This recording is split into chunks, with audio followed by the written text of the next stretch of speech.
let's have these two characters kiss. Let's in the background. This like I was just wherever I could, just basically adding queerness to like if you see anything queer in the show, I'm proud of them. But like I just was like, no one would stop me, and no one was trying to stop me. All right, guys. So Disney has gone full blown woke. Okay, they've just mask off. They are just saying, look, guys. We do kids programming, and we are going to push our agenda on the kids, right? That's what we're going to do, right? They just mask off.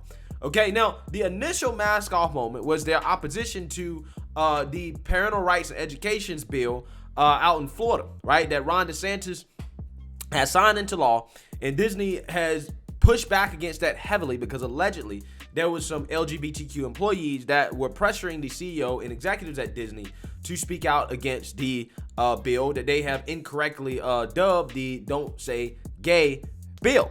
And apparently they're so adamant about this that Disney is having to act in all kinds of ways that really reveals what this company is about, even though the employees themselves don't seem to care enough to actually show up to the protests, at least the ones in Florida. But regardless, Disney feels the need to fight back against this legislation, even going as far as to try to lobby Ron DeSantis on the legislation. And after Ron DeSantis signed the legislation into law, they said they're going to work to repeal the legislation, which basically means that they're going to try to buy politicians in order to try to influence them to repeal the legislation, which is exactly what we don't want in politics. Woke corporations buying our politicians to influence policy. That's not what we want, but that is probably what Disney's going to do. Okay, so a part of their mask off moment, they went even further with this, okay, as they've just come out the closet, so to speak, on how they want to promote their sexual agenda to children in their parks and in their programs. And in this video, we're going to talk about both, right? How they're trying to promote this in their parks and how they try to promote this in their TV programming. And the first thing we're going to talk about is the parks, because it was just announced that a Disney park out in California, okay, Disneyland Resort in California, they are no longer going to use the terms boys and girls in park greetings to promote gender inclusion. So let's watch a news clip on this and an actual video clip of one of the executives at Disney discussing why they are doing this. Take a look. Coming to Disneyland, Disney is doing away with gendered greetings throughout the park and resort. Gone are ladies and gentlemen or boys and girls. Instead, cast members who recorded messages will use hello everyone or hello friends, like Jim Nance says at the Masters. The move promoting gender inclusion comes after Disney employees across the country participated in walkouts over Disney's slow response to Florida's recently signed parental rights in education bill. Last summer, we removed all of the gendered greetings in relationship to our life skills. So we no longer say ladies and gentlemen, boys and girls. We've provided training for all of our cast members in relationship to that. So now they know it's hello everyone or hello friends. We are in the process of changing over those recorded messages. And so many of you are probably familiar when we brought the fireworks back to the Magic Kingdom. We no longer say ladies and gentlemen, boys and girls, we say dreamers of all ages. And so I love the fact that it's opened up the creativity, the opportunity for our cast members to look at that. We have our cast members working with merchandise, working with food and beverage, working with all of our guest facing areas where perhaps, you know, we want to create that magical moment with our cast members, with our guests.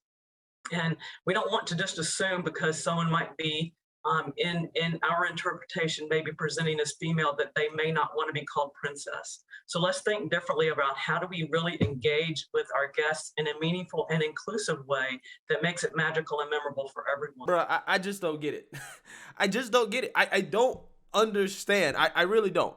So in response to a small group of employees, just a handful of employees at Disney, right? They change a policy at a theme park to get rid of the term boys and girls, okay, and replace it with more inclusive terms like hello everyone, right? As if boys and girls or ladies and gentlemen don't already include everybody, right? It does, right? I mean, because everybody biologically is either a boy or a girl, right? That's what it is. So you already had an inclusive greeting. Boys and girls was already inclusive.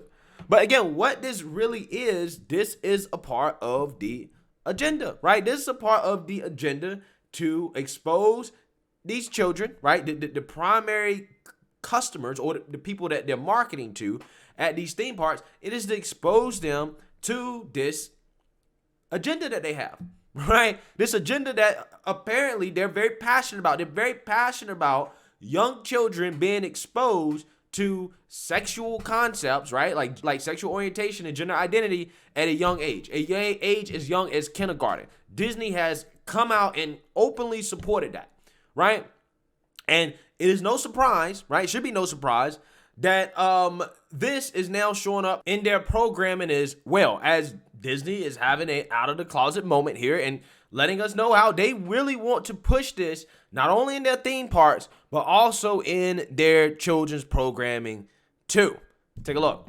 I'm here as a mother of two queer children, actually, one transgender child and one pansexual child, and also as a leader.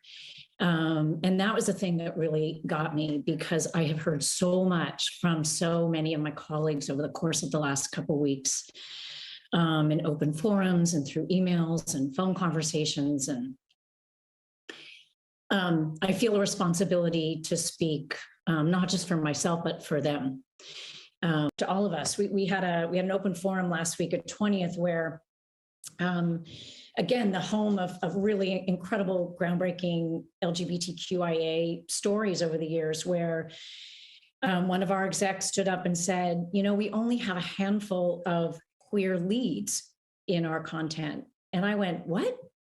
That can't be true. And I realized, it actually is true. We have many, many, many LGBTQIA characters in our stories, and yet we don't have enough leads and narratives in which gay characters just get to be characters, and not have to be about gay stories. And so that's been very eye-opening for me. And I can tell you, it's something that I feel perhaps had this moment not happened, I, as a leader, and me as my colleagues, would not have focused on. And going forward, I certainly will be more so. I know that we will be, and I hope this is a moment where, the 50% of the tears, sorry, are coming. We just don't allow each other to go backwards. Yeah, so that is Disney corporate president Carrie Burke. Okay, and it sounds like at the end, as she's boohoo breaking down in tears over this, that she says that they want like 50% of the characters to be like LGBTQ or whatever, right? That's what it sounds like. That's what Christopher Rufo says that she says. I'm not sure it's exactly what he's saying, but I wouldn't be surprised. I wouldn't be surprised if that's the quota. Okay, and again, I just mind blown by how these companies, right, they want to appeal to such a small segment of the population. I really don't get it, right? I mean, we're talking about 1 to 2% of the population, and they're saying, oh, no, we need more, right? We need more queer leads. I thought proper proportional representation matters, right? It's almost like proportional representation matters only when it comes to when white people are overrepresented, right? When white people overrepresent, oh, no, we need proportional representation, okay? But when it's some type of sexual minority or racial minority, oh, they don't care about overrepresentation. Overrepresentation is a good thing, okay? Because if they actually were proportional with the population, then only 1 or 2% of, their characters or leads or whatever should be LGBTQ, right? That is proper representation. Again, I find it amazing how that goes out the window when it comes to talking about certain people, okay?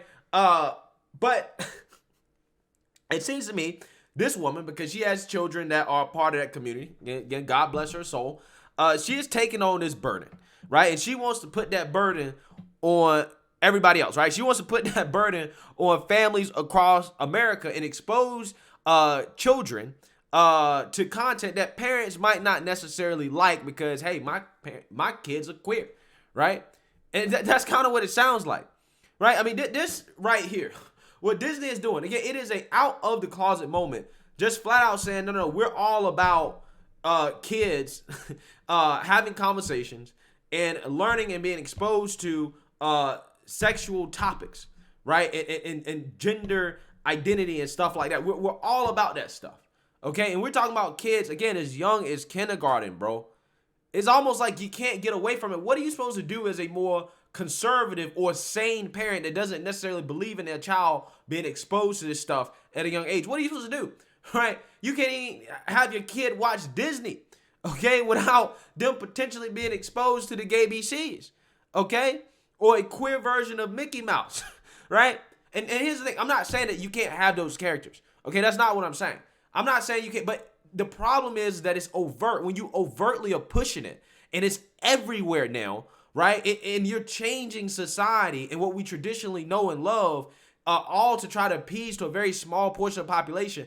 That is what kind of bothers me. It's almost like you're trying to make more of the population be a part of this community, right? You're trying to make the 1% to 2%, you're trying to influence that to become the 10 to 20%, right?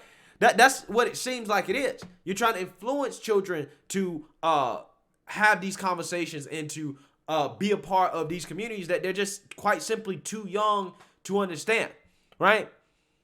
So, look, man, again, I feel bad, man, because, and this is why I am so hesitant about bringing children into this world, is because I just don't know if it's possible in this world, 2022, to raise them in an environment that is going to align with my values, right? Because whether that's school, whether that's watching cartoons, going to a theme park, they're being exposed to things that, quite honestly, I just don't think kids should be exposed to, right? So again, I'm praying for every parent out there, right? This stuff is everywhere. It is everywhere. So let me know what you guys think. Make sure you like, comment, and subscribe. Most importantly, share a Black conservative perspective. Peace.